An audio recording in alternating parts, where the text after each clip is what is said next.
Добро пожаловать на урок литературы. Проект «Литра» создан для того, чтобы научить вас понимать произведения великих авторов.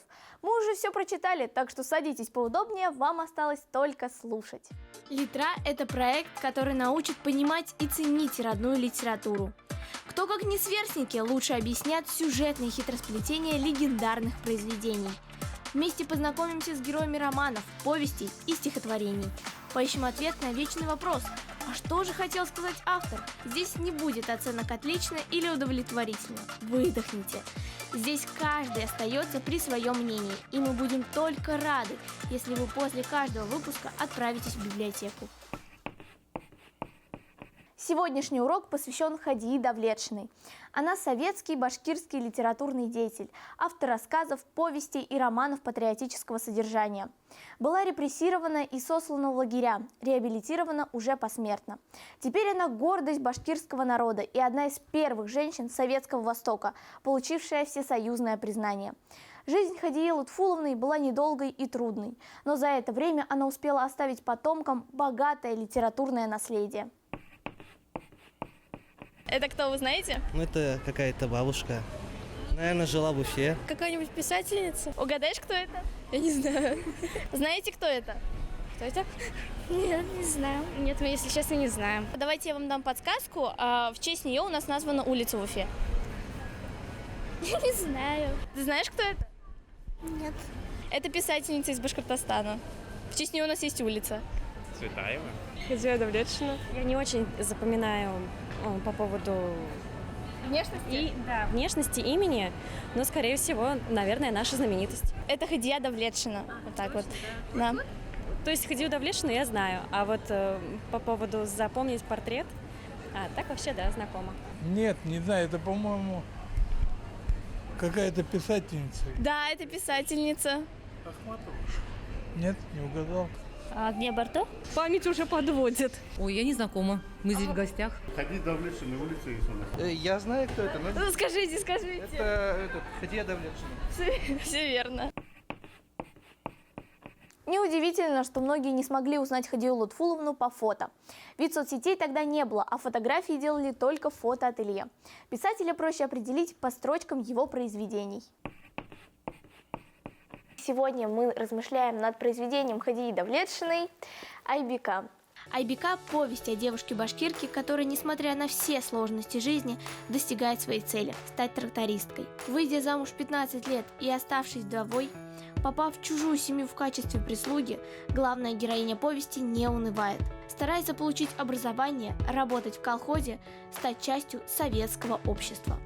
Айбика своей смелостью смогла встать против традиционных укладов жизни и доказать всем, что башкирская женщина имеет право на свою счастливую жизнь. Честно признаться, я прочитала это произведение год назад и перед съемками немножечко освежила память, прочитала вкратце. Вот, и, честно признаться, мне оно очень понравилось. Разделяю твое мнение, мне тоже очень понравилось. Дарья Карпова, ученица 11 класса школы номер 127. Ее хобби – приготовление десертов и пешие походы. Литература – ее любимый предмет в школе. Хорошо прочиталась, легко, быстро, живенько. Несмотря на то, что произведение достаточно где-то тяжелое местами для понимания или просто по атмосфере. Да, оно очень интересно. Мне не понравилось. Такой вот факт. В произведении поднимается тема феминизма. Да нет, не в этом. Как раз таки это единственная положительная черта, которая там поднимается. Главная героиня – это женщина, и все произведение о ее судьбе. Мария Гордиенко, ученица 10 класса Республиканской полилингвальной многопрофильной гимназии номер 1. Она не ограничивает себя только пятерками, спокойно может получить трояк по литре. Мечтает бить татуировки и снимать фильмы. Она живет в очень маленьком ауле с родителями. Она в 15 лет выходит замуж. Они играют никах с мужчиной, с которым она знакома 4 дня. Вообще, произведение на контрастах. В начале очень много цепляющих и даже, могу сказать, неприятных цитат звучало, что девочка – гостья в доме, что девочку рожают не для себя, она вспомогательный элемент для чужой семьи. Потом погибают, умирают его родители, к сожалению, От начинается голод начинается. Дарья Шепелева, ученица 10 класса гимназии номер 121. Она увлекается эстрадными танцами, пишет стихотворения и мечтает работать режиссером телепрограмм. И она остается одна совсем, но ее забирает брат свекра, и она живет у них в семье и как бы работает на них. Да, Вот. работает на них, ничего не получая, Взамен вообще. но да. живет у них. Она работает В кулацкой семье, что да, важно. в кулацкой семье она живет, работает за еду, за кров, который ей предоставляет семья свекра, но при этом она не жалуется. Ну, Она типа суть в том, просто что... работает. Она не жалуется, потому что ее с детства учили терпению. Терпи и Уже молчи. привыкла к такому Но как отношению к интересно себе. все меняется, Да. когда она впервые Поворот дает отпор. событий. Одна из самых важных сцен в этой книге говорит, что больше не вернется в этот дом, потому что он над ней издевается, ее заставляют работать. Она им никем, собственно, не приходится, ни невесткой, ни самым близким родственником. Она просто уходит в дом жить к своей подруге, и тогда начинает получать образование, она заканчивает курсы трактористов, она начинает работать в поле. Она действительно одна из героинь, книжных героинь, да, которая сделала себя сама. Я попрошу, кстати, заметить важную деталь. Она ушла не просто к подруге. Руслан Николаев, ученик 11 класса школы номер 97. Руслан обожает театры, ненавидит соцсети и отлично разбирается в истории. Она ушла из кулацкой семьи в колхоз. Да? Ты Все-таки... еще упустила такой момент, почему она ушла. Она ушла на собрание. Да, я позвала собрание. и там она Партийная. высказала свое мнение, то, что женщина должна обучаться, получать образование. И тогда ее выслушали, ей аплодировали, то есть она поняла, что ее голос важен в данный момент в данном коллективе. И поэтому она приняла решение дальше. Но там не она приняла решение, разговаривали со свекром, и его друг шепнул, что и в его доме водятся те, кто хочет отойти от привычного устроя жизни и уйти работать в колхоз. Тогда спохватились, стали расспрашивать, выяснилось, что это Айбека. Давайте все-таки начнем с того, о чем это произведение. В первую очередь, потому что там довольно много тем затронуто. Какая из этих тем вам показалась наиболее важной? Мне понравилось, что главная героиня — это женщина, и сама книга написана женщиной. Она служит примером для вот этих девушек из аула, которые хотят поменять свою жизнь, но они находятся под гнетом родителей, которые говорят ей постоянно, что ты рождена для уборки, Мнение готовки. вокруг. Да. Но, с другой стороны, меня очень смущает постоянная вот эта хвала Советскому Союзу, политическому устройству, как немножко пересластили. К этому выпуску мы прочитали повесть, посвященную историческим событиям в Башкортостане «Айбека». Она была написана в 1931 году. В 1936 ее перевели на русский язык, после чего Хадия Давлетшиной пришла слава. Однако все длилось недолго. В 1937 году ее супруга Губая Давлетшина объявляют врагом народа. По законам того времени он был расстрелян. И, конечно, жизнь Хадии Давлетшиной поменялась на 180 градусов. Я бы сказал, то, что мне не понравилось произведение. Единственное, что мне понравилось, это вот то, что вот этот образ женщины, которая сделала себя сама, действительно, это вот такое что-то положительное. А все остальное, ну, это вот такой, что ну, бред. Ну, вот как это вот читать? То есть я понимаю то, что тогда это вот воспринималось как вот великие, там, есть там советские, вот эти контрасты, то, что плохие, хорошие, мещане злые, там, ужасные, как она там этикет соблюдает. Я просто поразился. Значит, она соблюдает этикет, и это описывается как будто плохо. То, что она, допустим, там приходит гость, и он берет ложку вот так вот. И он описывает, как же он правильно берет ложку. А то, что там вот так кушает, еще вот так ротик вот так делает, это как будто отвратительно, это ужасно. И вот это вот, и ты читаешь, это культура, и он просто вот так вот описывает, что ужасно. То есть, например, вот эти вот кулацкие жестокости, они действительно были. В принципе, все это было действительно так. Просто неподготовленный человек, который прочитает эту книгу, у него сложится негативное впечатление об истории, да, и эта книга может негативно повлиять на мировоззрение человека, я так считаю. Вот я вас послушала. Мне кажется, что здесь, наверное, главная тема, что нет ничего невозможного. Казалось бы, простая девушка из аула, находящаяся под гнетом семьи, привыкшая к традициям, к простому укладу жизни вдруг становится одной из главных в колхозе, начинает учиться, получает образование, работает. Вот для меня это было открытием в этой книге. Да, конечно, тут и описаны страшные времена 20-х годов, тут и голод, тут и жестокость и кулачество, но при этом книга именно с этой точки зрения интересная. Мне очень понравился перевод, в котором читала я.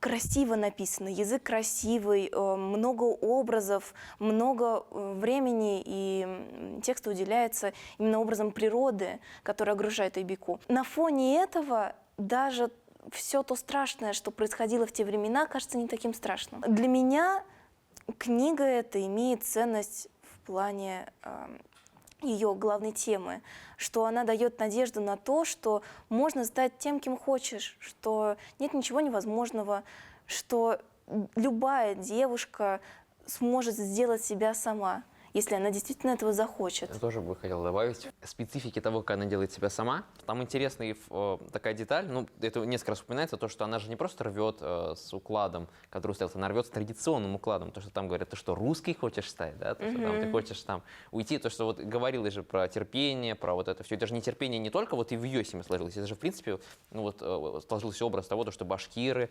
они терпеливые, они скромные, они покладистые, ну, как бы такие люди. И то, что она как раз-таки живет, исходя из этих принципов, такой образ башкирского человека, но потом с этими принципами порывает и уходит в великую советскую жизнь, где все равны, где нет национальных признаков, где все строители коммунистического счастливого будущего. Кстати, насчет традиций. Сейчас в ходе обсуждения я заметила, а ведь правда не было написано ни одной положительной традиции. Были какие-то традиции, что женщин били, там, что никак проводился с мужчиной, который ей не знаком, что ей было 15, что странно. Ну, на ней просто все обязанности, она никто, как бы, это представляет. Немножко создался образ, что там, традиции — это ужасно, и нужно их искоренять. Факт в том, что когда человек читает эту книгу, он думает, что все было так, то, что все отношения с женщинами складывались таким образом. Но факт, что это было же не так, да, это просто утрировано. Почему я говорю то, что ее нужно читать в осознанном возрасте, когда мировоззрение уже состоялось? Потому что если человек без устоявшегося мировоззрения почитает эту книгу, он будет думать о том, как все же, какие башкиры ужасно относились к женщинам, какой Советский Союз хороший, и как все это было прекрасно. Человек должен читать эту книгу подготовленным, который сам уже, у которого сложилось собственное мнение, чтобы он вот это вот мнение, как, по моему мнению, отравляющего, чтобы он его не впитал. Я бы посоветовала эту книгу читать девушкам, которые, допустим, хотят как-то подняться, даже девушкам, которые живут в ауле и не могут сломать как бы домашние традиции, уехать, допустим. Но тут интересно рассмотреть других персонажей. Особенно интересны женские образы, на мой взгляд. Вот вспомним, допустим, Кынхылу. Ей жилось очень хорошо. Ее даже мама не допускала к какой-либо работе. Она берегла свою дочь. Зажиточные семьи могли себе позволить воспитывать детей просто в радости, окружая вниманием и заботой. Она высыпалась, не занималась ничем по хозяйству. Она училась, в гимназии училась. То есть в этих семьях все было хорошо, и они располагали богатством, они звали часто гостей. Вот мне в этой книге понравилось именно, как описывается все это. Пусть действительно темная сторона присутствует, но вот эта светлая сторона интересна своей колоритностью, опором на традиции. Нет, но ведь понимаешь, что если ты говоришь о светлой стороне как о чем-то, что добавляет разнообразие, да, в книгу, но, по-моему, эта светлая сторона была добавлена как раз-таки для того, чтобы создать контраст этой темной стороной в виде Айбики, и чтобы подчеркнуть ее статус, чтобы подчеркнуть ее положение бедственное, не для того, чтобы показать, что есть не только бедственное, но и хорошее положение, чтобы этим хорошим положением подчеркнуть бедственность ее положения, подчеркнуть факт того, что как все несправедливо в этом сословном классовом обществе, что нужно прорывать. Как раз таки вот с этим, почему у них была возможность спать до обеда и почему у них была возможность вообще учиться. Потому что она работала, потому что были люди, которые просто работали за них, выполняли всю работу в доме. к женским образом ты обратилась. Райса, если я не ошибаюсь, зовут жену уже, которая жену вторую. Юлдыбая? Да, вторую жену Юлдыбая. И тоже она описана, вот просто отвратительный человек, описана как бы. И действительно, я не могу сказать, что это хороший человек, но факт в том, что читатель, который читает книгу, он воспринимает через этого человека в класс мещанства, класс, ну, якобы интеллигенции, да, условно какой-то, и говорит о том, что вся интеллигенция прогнила, вся интеллигенция плохая, все мещане плохие, и все это плохо, и только вот одна Айбика, положительный образ, единственный положительный образ, который там есть, это образ деревенской работницы, колхозницы, которая поднимает сама, делает себя сама. Ну, И колхоз да, поднимает. это совершенно мне не понравилось, потому что очерняется все остальное, все остальные классы просто очерняются из-за этого. Вот, я с тобой полностью согласна. Я тоже хотела про это сказать. Райса хоть и не положительный человек, но мне кажется, тут сильно сыграла Хадия Давлетшина на контрастах. Я читала эту книгу достаточно быстро, потому что мне читалось легко. Но вот сейчас, слушая, я думаю, что я много, наверное, упустила. Может быть, даже прочитав, не остановилась, не подумала до конца, что до меня хотела донести писательница. Но мне книга, несмотря на это все, понравилась, потому что она какая-то дающая надежду. Подожди, я хочу просто сказать о том, что произведение тебе создает положительный образ того, что будущее, настало будущее хорошо, она себе сделала сама, все будет прекрасно, но по факту, в реальности этого не могло бы быть. Это нереально, то, что это как бы просто условно вымысел, да, социально-реалистический вот этот вот. Да, в этом плане мне тоже не понравилось, что опять показали одну сторону. Айбика, она должна давать надежду. Вот эта книга про надежду, что настало светлое будущее, к которому они так долго шли. Если ты хочешь, то нужно что-то сделать Да, для того, и сделать, чтобы и это прийти к тому. обязательно получится. Да. Вот так должна восприниматься эта книга. Писательница Хадия Давлетшина славится богатством своего языка. Путем умелой подачи народного слова она отражает его характер. Как вы знаете, башкирский язык имеет множество диалектов. Все зависит от района Башкортостана. На юге республики и на севере башкирский язык слегка отличается. Так вот, Хадия Давлетшина умело подбирала диалектные выражения и просторечные обороты. Именно это и стало ее фишкой в литературе. Читая вот эту вот нашу повесть Айбика, мы не можем не вспомнить про судьбу самой писательницы Хадии Давлетшин. Давайте немножечко про нее тоже поговорим. 1921 елда Хамар қалаһының татар-башкорт педагогия техникумына укырга индем. Ә бер ел үткәс, Давлетшин Гобәй Кирәй улына тормышка сыктым.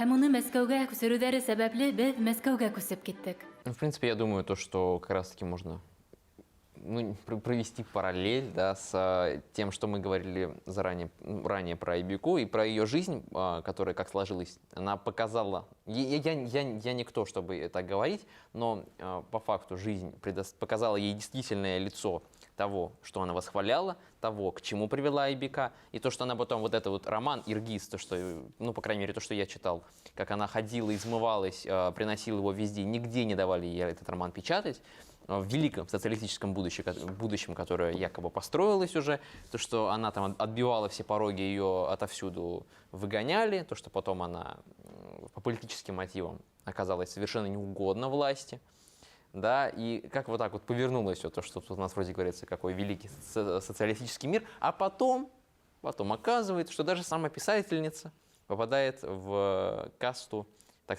да, не очень благонадежных людей для власти. Давлетшина, что вы можете сказать в свое оправдание? Неужели вы не замечали действия вашего мужа против нашей страны?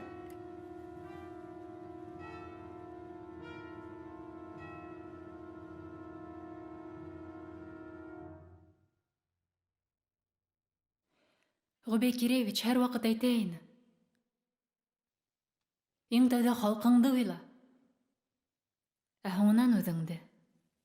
Еще раз показатель того, что надо произведение Айбика рассматривать без каких-то классовых и идеологических мотивов, и их просто игнорировать. Потому что даже сама писательница, она потом от них отказалась. Эта твоя фраза перечеркивает всю нашу прошлую дискуссию. Тогда, получается, мы просто будем рассматривать что это произведение про женщину. Тогда все отлично. Сильный. Вот. В этом, Для этого. Пытались говорить, да. честное Видите, слово. Просто не смотреть на политику всю. Нет, ну я не могу это игнорировать, честно. Это Я не- могу. Вот я читала на одном дыхании. Для меня Айбика – светлый образ того, как может быть, если ты приложишь силы, постараешься. Может, есть и плюсы, если ты ничего не понимаешь в политике, когда еще не в осознанном возрасте такой читаешь. Нет, меня, конечно, пугает то, как написано. Если вспомните, там был момент, когда люди говорили восторженно про Ленина, когда все шли толпой на собрание, Ну вот как Маша они как раз были говорила. смотивированы работать, это все, конечно, пугает. Но я ничего не вижу плохого в строе Советского Союза. Поэтому вот слышать все это для меня так больно на самом Ну, деле. изучи понятие коллективизации, как она Да проводилась. изучила. Ты думаешь, я глупая? Нет, просто я У говорю, меня то, что ничего не коллективизация, смущает? она не очень Нет, честна. меня смущает многое.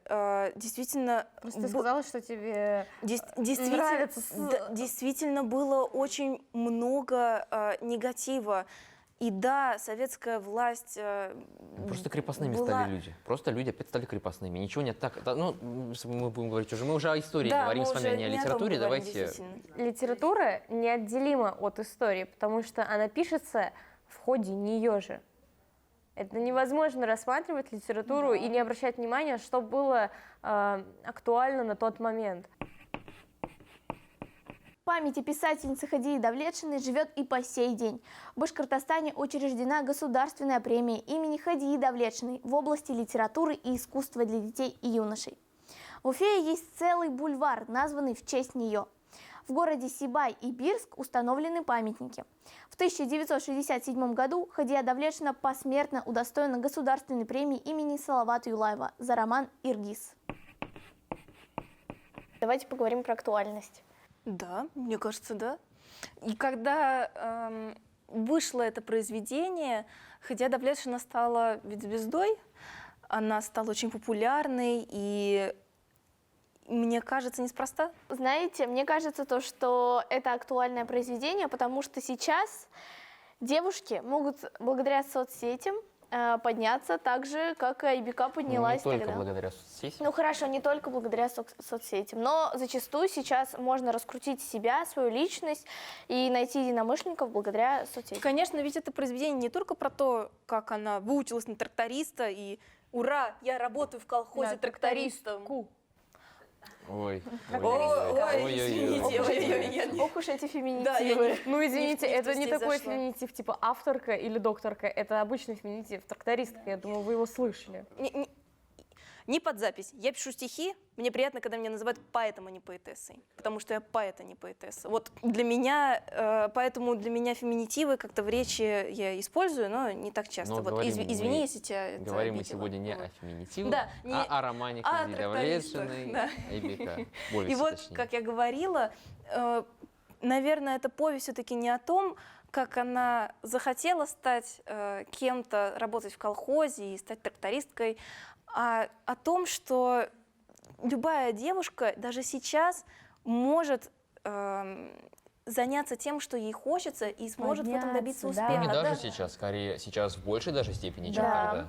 Да, Поэтому вот, с вот. этой стороны это произведение очень актуально. Ну все, спасибо всем большое. Мы обсудили с вами еще одно прекрасное произведение Айбика.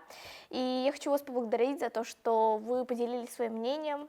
Но вам, дорогие друзья, если вы еще не читали это произведение, я настоятельно советую прочитать, потому что оно обрело новый смысл в наших реалиях. Ну и в конце нашего урока, как того требует традиция, предлагаю вашему вниманию стихотворение Хадии Давлетшиной. Вы, возможно, удивитесь, ведь Хадия Лутфуловна известна как писательница, а не поэт. Но наша литературная команда постаралась и нашла ее стихотворение. Давайте насладимся прекрасной башкирской речью. Яңғыҙ ҡалып, онотолған саҡта, тормош ташлап мине йыраҡҡа. Саф күңелле ысын дуҫтарымды һаҡланым мин шулай йөрәктә. Йән һаҡлығы серле талисмандай, иҫтәлектәр мине һаҡланы. Йәш ғүмерҙең йәшел япраҡтарын әсе елдәр ҡаты ҡаҡманы. Күпме генә болотҡа бармаһын, ниндәй ел дауылдар ҡупмаһын. Ҡояш сыҡмай ҡалмай көн һайын, тик һынмаһын бәхет тотҡан.